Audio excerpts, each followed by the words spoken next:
Today's problem was submitted by a viewer, and it says, do you know how to solve this? F of b is equal to log of a comma sine b over b. I'm not sure what the comma means. It says find b for which f of b is a global maximum. F of b changes depending on a. Find it for all a. I mean, the way it's written, I'm not sure exactly what the two arguments in the logarithm function are.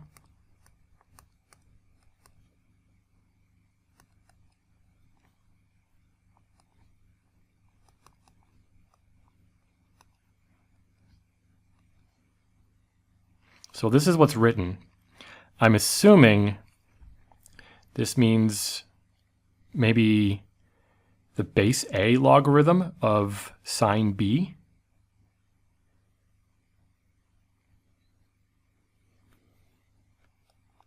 Okay, so I'm going to assume that that's what it means. The base a log of sine b divided by b. If the person who submitted this is watching, maybe you can clarify exactly how I'm supposed to interpret this. I've never seen logarithm written with two inputs before. Maybe it's supposed to be multiplication. I'm not really sure, but that either way, if this is multiplication of a times sine b, or if it means the base a logarithm, it's not really going to change much in terms of how I approach this problem. I'm just going to, we're asked to find a global maximum. I'm going to use the standard technique of taking a derivative and setting it equal to 0 to see what happens. And hopefully we can just solve for b. I don't see it necessarily being that easy, but maybe some identity or something like that will come out of this.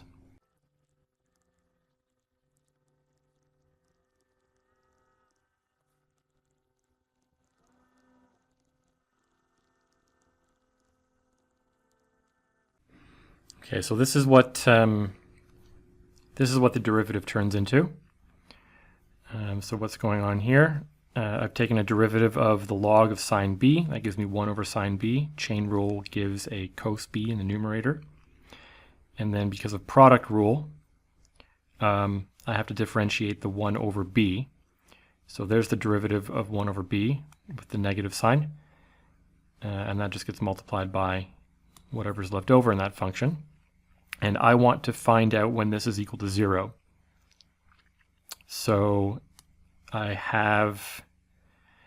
going to have some cancellation here. If I set this whole thing equal to 0, log a cancels on both sides, or cancels completely, and 1 power of b will cancel. So I have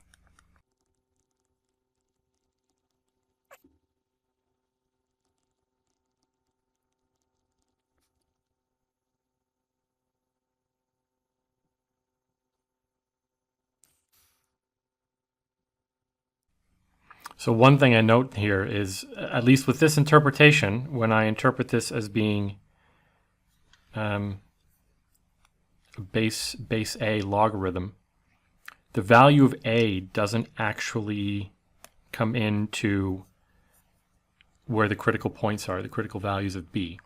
It will affect the value of the function when we substitute a critical value of b back in. I don't see any way of solving this for b.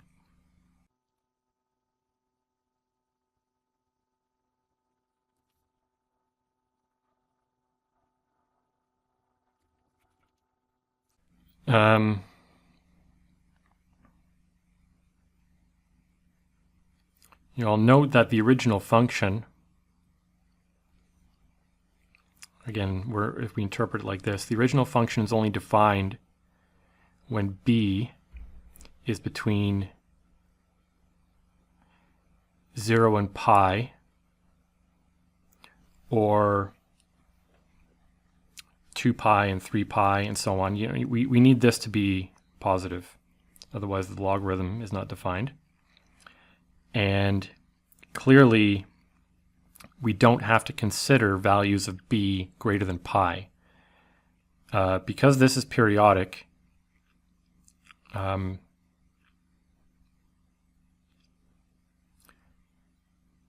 if we restrict b to be between 0 and pi, this is going to go through one of its periods where it's positive.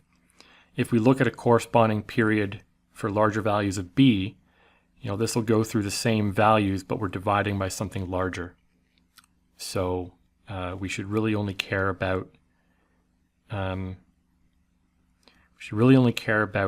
values of b between 0 and pi. Oh, you know what? This is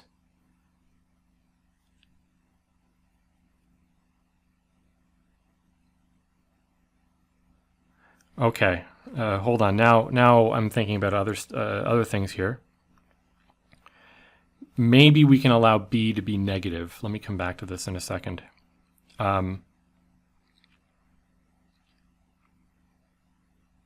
Sign of b, for admissible values of b, this is between 0 and 1, meaning that this is always negative. And if I allow b to be, if this is also negative, then the whole thing will be positive.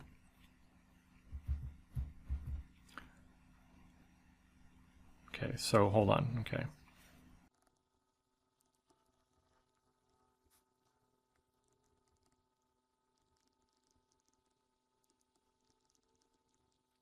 Okay.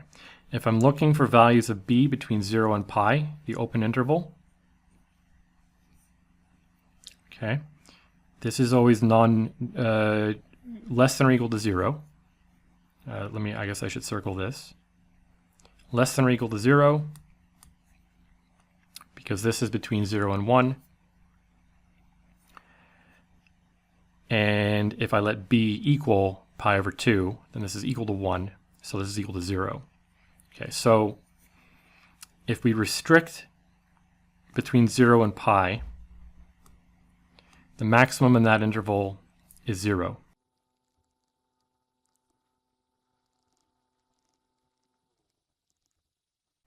Yeah, and in fact, in any of these intervals, in any interval of this form where the function is defined,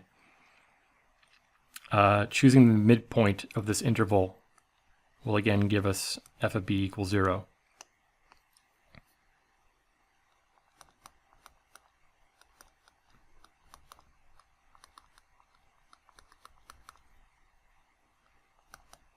And it's less than or equal to 0 for all other b.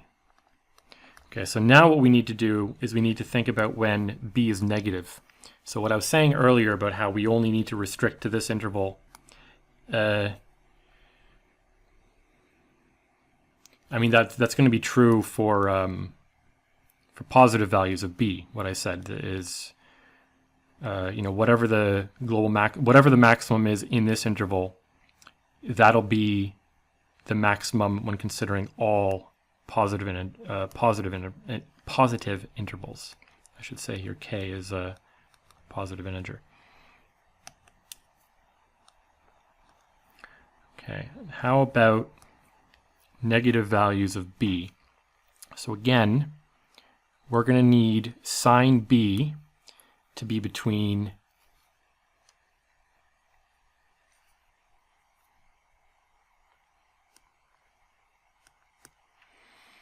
I guess for now we need it between negative 2 pi and negative pi.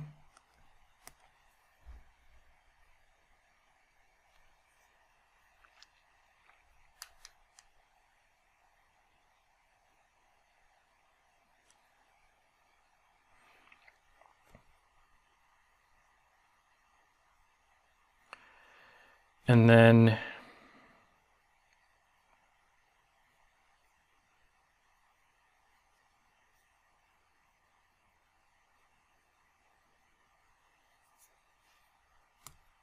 so f of negative 3 pi over 2 is again going to equal 0. F of b will be greater than or equal to 0 everywhere else.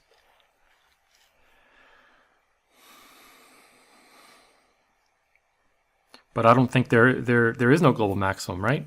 It'll be unbounded.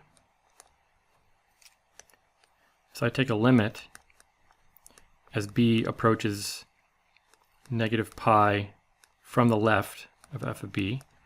This will be infinity. And a limit as b approaches negative 2 pi from the right will also be infinity. Let's see why that's the case. Let me just write the function here.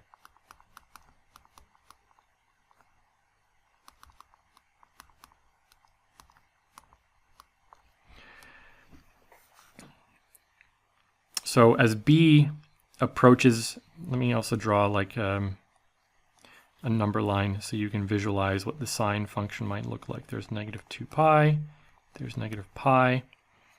So sine of x, sine of b looks like that over that interval. As we approach negative pi from the left, like this, sine of b is approaching 0.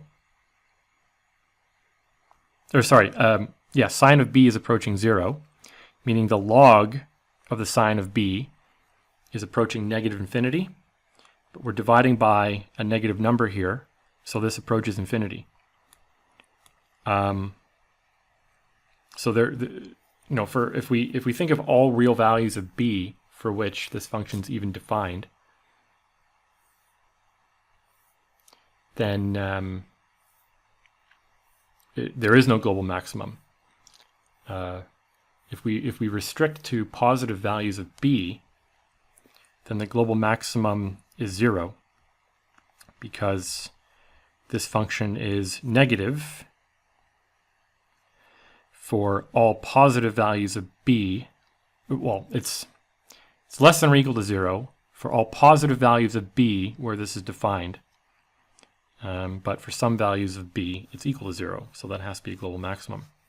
Yeah, I don't know if I'm interpreting this the way it's intended to. That's what's written in the message that I've received. But yeah, it would be nice to know if maybe there's another interpretation of this. If so, send me another message, and I'll go through this again with the different interpretation. But as it is, the global maximum, there is no global maximum. The function's unbounded above. But if we restrict to positive values of b, then the global maximum is 0. Yeah. It's kind of interesting how this didn't end up useful at all. I kind of was worried about taking a derivative of this and solving for a critical point because, I mean, when you're mixing logarithmic and trigonometric functions, you're not necessarily going to have a good time trying to solve for things. But yeah, I like this problem. It's nice to have to think about an optimization without using the standard critical point method. Anyway, if I have more to say, I'll put it in the description. Thanks for watching.